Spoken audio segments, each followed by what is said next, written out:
Olá, meu amigo, minha amiga. Tenha certeza que todos estarão sendo muito abençoados através da palavra que você estará ouvindo e também estaremos fazendo uma oração em seu favor, da sua casa, do seu lar, da sua família. Se você deseja colocar o seu nome para oração, você pode colocar aí nos comentários. Você pode inscrever-se no canal, né? Dê o seu like, ative o sininho e com certeza o YouTube, nas próximas mensagens que estaremos colocando através deste canal, estará sendo enviado para você, tá certo? Tenha certeza que a sua vida é uma bênção, porque o propósito desse canal é de levar para você uma palavra de fé e de otimismo e para não querer te ensinar, mas para abrir o seu entendimento no que diz respeito à palavra de Deus, às Sagradas Escrituras.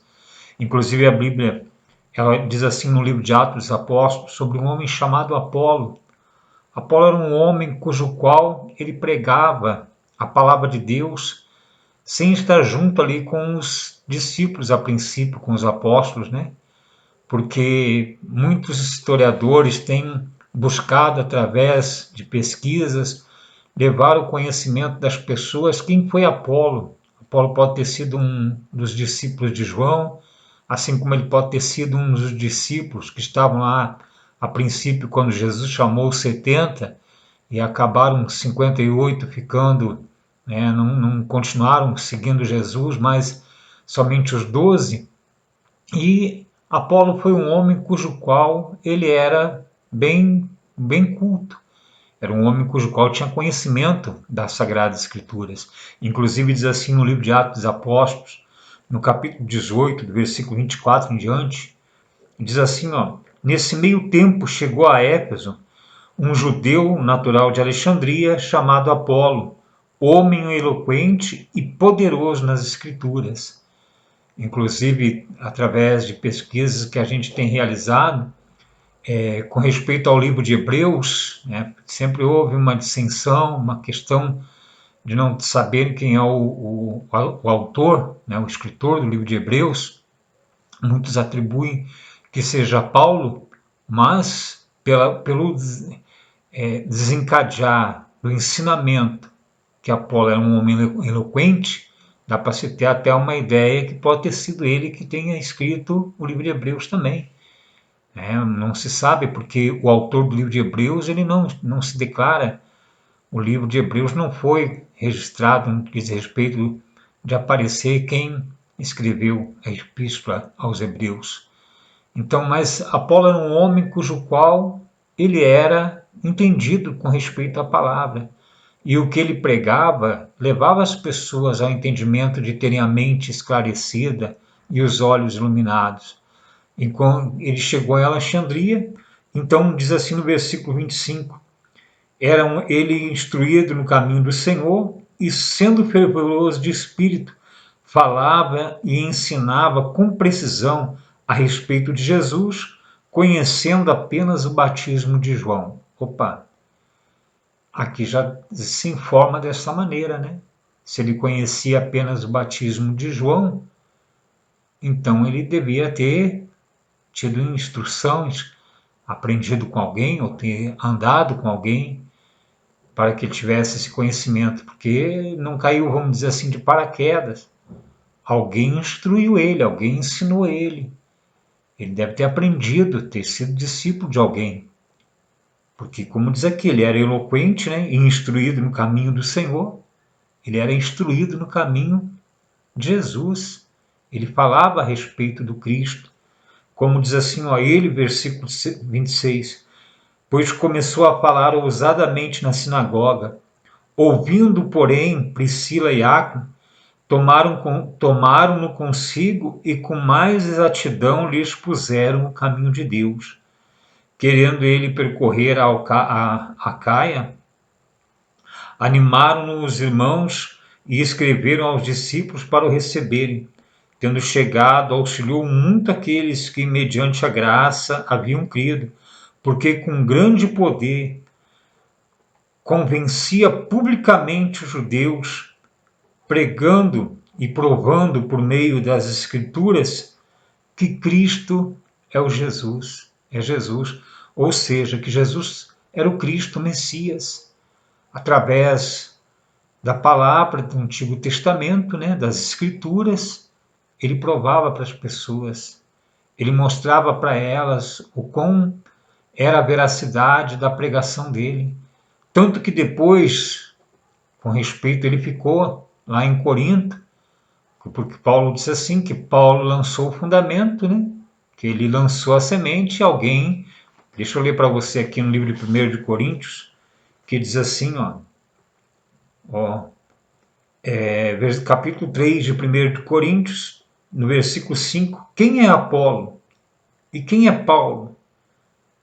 Servos por meio de quem crestes, e isto conforme o Senhor concedeu a cada um. Eu plantei, Apolo regou, mas o crescimento veio de Deus. E muitos relatam a respeito de haver dissensões entre os judeus, porque Paulo pregava de uma forma, Apolo, por ele ser muito mais eloquente, muitos consideravam que a pregação dele fosse muito mais eficaz, eficiente, mas isso não tem nada a ver com respeito à questão de quando a pessoa ouve a verdade. Por quê? Porque quando as pessoas começam a dizer que são do pastor fulano, do pastor Beltrano, do pastor Ciclano, as pessoas estão colocando a questão da carne em evidência, porque porfia, dissensões, facções, isso tudo são obras, são os frutos, as obras da carne. E havia na igreja de Corinto isso. Muitos queriam que Paulo pregasse, outros queriam que Apolo pregasse. Mas a palavra de Deus, por meio de uma pessoa que ela traz ao ser humano, às pessoas, uma mensagem que venha edificar, com certeza essa palavra vai trazer vida, porque a palavra ela é viva e eficaz. Ela traz vida, a palavra de Deus, ela faz com que a pessoa se fortaleça, que a pessoa tenha vida, que ela tenha paz no coração, alegria de viver. E ver que Apolo ele pregava dessa forma, que através das Escrituras ele provava que Jesus era o Cristo, era o Messias. E as pessoas, elas se convertiam, elas ouviam a palavra e elas tinham esclarecimento, entendimento era colocado dentro delas. E como nós falamos, o propósito que nós temos é de levar para você não um ensinamento querer fazer a sua cabeça, que você se volte para um homem, para que você siga uma pessoa. Não. Nós queremos que você tenha uma vida de qualidade, que seja livre, liberto, liberto das algemas, da escravidão, porque para a liberdade foi que Cristo nos chamou. Ele nos libertou para isso, não para que fôssemos escravos e tá pagando preço, né? Tá cumprindo com propósitos. Ora, a obra de Deus é essa, que nós temos que crer naquele que pelo qual ele foi enviado. E a palavra de Deus é dessa forma, dessa maneira. Quando Jesus estava pregando lá no seu ministério terreno, quando ele estava falando a respeito da vinda do reino de Deus, quando ele estava propondo para as pessoas o esclarecimento, muitos se escandalizavam, porque eles tinham um ensinamento que vinha por parte de homens. Porque quando a pessoa começa a ouvir o ensinamento pela parte de Deus, as pessoas elas começam a questionar no que diz respeito a avaliarem, a analisarem as Sagradas Escrituras.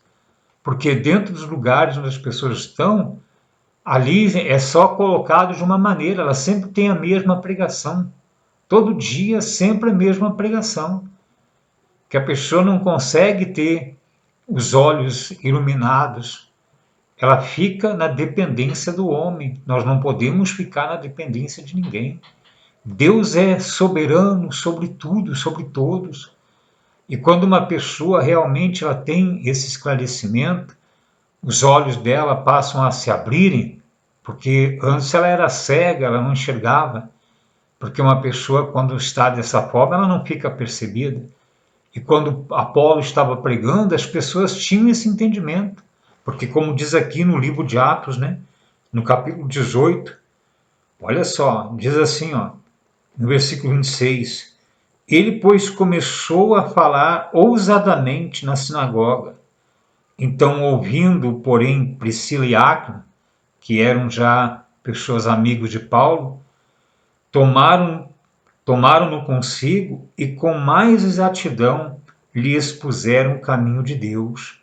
E você vê que diz assim, ó, querendo ele percorrer a Caia, animaram os irmãos e escreveram aos discípulos para o receberem.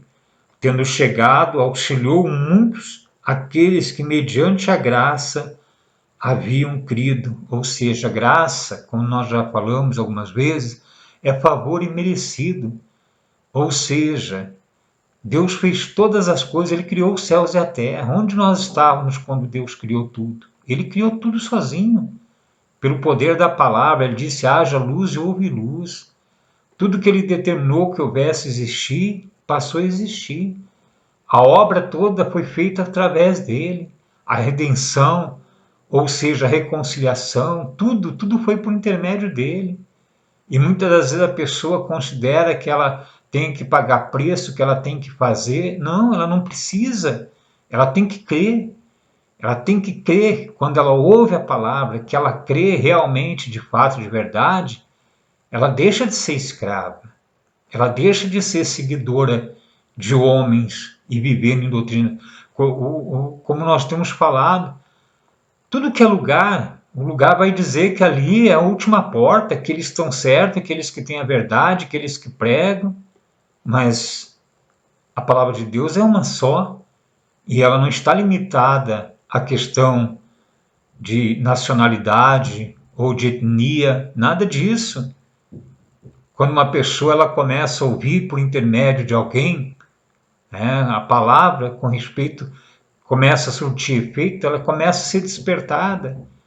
Muitas das vezes questionam e dizem assim, mas no canal tem poucas pessoas que têm assistido, mas não importa. Aqueles que estão assistindo, aqueles que estão tomando conhecimento, que começam a fazer parte, eles começam a ficar esclarecidos.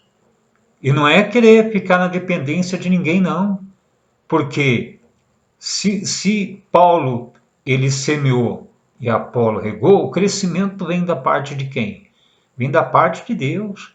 E é esse crescimento que tem que acontecer na vida daqueles que ouvem a sua palavra e passam a crer. Ou seja, passam a ser pessoas cujo qual vivem em novidade de vida, passam a viver uma vida de paz no coração, alegria de viver, porque tudo já está determinado, tudo já está concluído. Não existe nada de novo. Tudo que tem acontecido são coisas que já aconteceram também. Por exemplo, quando muitos atribuem as situações de últimos dias, últimos tempos, você vê sempre quando acontece alguma coisa no planeta, diz assim, Jesus está voltando, Jesus está vindo. Quando ele falou que viria para juízo e não foi para a igreja, não. Ele falou que viria para aquele povo, para aquela nação, e assim aquela nação foi julgada. O juízo aconteceu. Já aconteceu porque já estava determinado por Deus. Porque quando Jesus falou, que os discípulos interrogaram ele quando haveria de acontecer o juízo e acontecer da vinda dele, ele falou que não passaria aquela geração sem que tudo acontecesse. Não é a nossa agora, atual, mas naquela geração, cujo qual Jesus ele viveu. Ele disse que quando aconteceria dele vir, muitos daqueles que estavam vivos iriam ver o acontecimento. Ora, se está se esperando ainda a vida, então tem gente aí que tem mais de 2000 anos de vida vivendo no planeta. Aí, onde é que estão essas pessoas? Para você ver, as pessoas, quando elas creem na palavra de Deus, a vida da pessoa muda. Quando ela crê verdadeiramente nas Sagradas Escrituras. Nós falamos a respeito das boas novas, o Evangelho, porque da Bíblia, a palavra, nós podemos pregar toda e qualquer situação, o Antigo Testamento, a Antiga Aliança, o Novo Pacto, mas o Evangelho realmente são as boas novas As boas novas é que você é um eleito de Deus, é que você é um escolhido, é que você é um espírito revestido de carne e você está tendo experiências neste mundo. Um dia, você que é de Deus, com certeza você vai retornar para Ele. E é o que Apolo estava pregando. Ele estava mostrando para as pessoas, através da Escritura, que Jesus era o Cristo. E quando nós falamos a respeito da palavra, nós estamos não querendo convencer você, mas para que você tenha entendimento, esclarecimento e não fique mais sob o domínio de ninguém. Tá certo? Nós estamos realizando esta oração em seu favor, da sua casa, do seu lar. Se você é uma pessoa cujo qual está passando por uma dificuldade, por algum problema, não considere que Deus está pesando a mão. Você tem que crer que na sua vida o poder de Deus ele se manifesta, porque ele é poderoso para operar em cada um de nós, muito mais até daquilo que pedimos ou pensamos, e o poder dele se manifesta na vida daquele que crê. Nós temos que ter a questão como foram os patriarcas, como foram os heróis da fé, cujo qual havia paciência, havia a confiança, sabendo que a promessa de Deus tudo se realizaria, tudo se cumpriria. E a promessa de Deus não está mais ele para prometer, já é uma realidade. Ah, mas por que não tem acontecido na minha vida? Pode ter certeza que já aconteceu. Já está como se fosse já algo, né, que já ficou para trás, porque tudo se faz novo. Nada dura para sempre, não. E uma coisa é certa, você é uma pessoa cujo qual já nasceu com todas as bênçãos sobre a sua vida. Tem que ser despertada. É como a pessoa que ela passa depois com conhecimento, entendimento, sabendo que ela já veio sendo ungida de Deus. Não precisa de que ninguém derrame, né, um óleo ou a unção com algum elemento sobre a sua vida. Não. A pessoa ela é de Deus, ela já é ungida, ela já veio nascida de Deus. Ela já é uma escolhida antes da fundação do mundo. Tá certo? Então vamos fazer esta oração e já apresentando para Deus as nossas petições e as nossas súplicas com ações de graça. Tá certo? Pai querido e amado, adorado, exaltado, magnificado é somente o Senhor. Muito obrigado, meu Deus, pela tua palavra, por ser despertado, meu Deus, em cada uma dessas pessoas, o entendimento, meu Deus, para que elas tenham, meu Pai, a mente delas esclarecida, para que não sejam mais, meu Pai, dominadas por ninguém, não sejam mais escravas, meu Pai, mas sim livres, e livres também, meu Deus, de tudo aquilo que afligia ela, livres de todo tormento, de toda aflição, de toda angústia, de todo nervosismo, de todos os traumas, de todas as fobias, de todas as alucinações, livres, meu Pai, de todas as mazelas, de todas as doenças, enfermidades, que tudo, meu Deus, já caiu por terra, com certeza. E essa pessoa, meu Deus, a vida dela é uma bênção, a família dela já é abençoada, que haja paz, meu Pai, neste lar, entendimento, diálogo, compreensão, harmonia. Muito obrigado por tudo, meu Deus. Muito obrigado, meu Deus, porque já deu tudo certo, tudo já se fez novo, porque assim está determinado pelo Senhor, meu Pai. Muito obrigado, meu Deus, pela tua graça e misericórdia. Te louvamos, te agradecemos por tudo, meu Deus. E essas pessoas, tudo, meu Deus, que colocaram o seu nome para oração, essa pessoa que ora junto conosco, meu Pai, com certeza ela já está abençoada. Muito obrigado, meu Deus, já deu tudo certo, para teu louvor, tua honra e tua glória. Em nome do Senhor Jesus. Amém. E graças a Deus. Então, meu amigo, minha amiga, é isso que está determinado. Você vê, quando Priscila e Áquila tomaram conhecimento e viram aquele homem pregando, eles trouxeram ele para junto de si e expuseram muito mais com respeito à questão do caminho, porque ele já tinha entendimento, mas o entendimento que ele tinha era através daquilo que ele tinha recebido com respeito à questão do batismo de João. E com certeza o Espírito Santo já estava sobre a vida dele. E é isso que está também acontecendo na sua vida. O Espírito Santo, o Espírito de Deus, ele está aí em você. Ele habita em você. Ele não habita na parte física. Ele habita no teu espírito. Porque aquele que se une a Deus se torna um só espírito com ele. Tá certo? Vamos em frente. Nós vamos ficando por aqui. Estaremos juntos numa próxima oportunidade. Um grande e forte abraço a todos.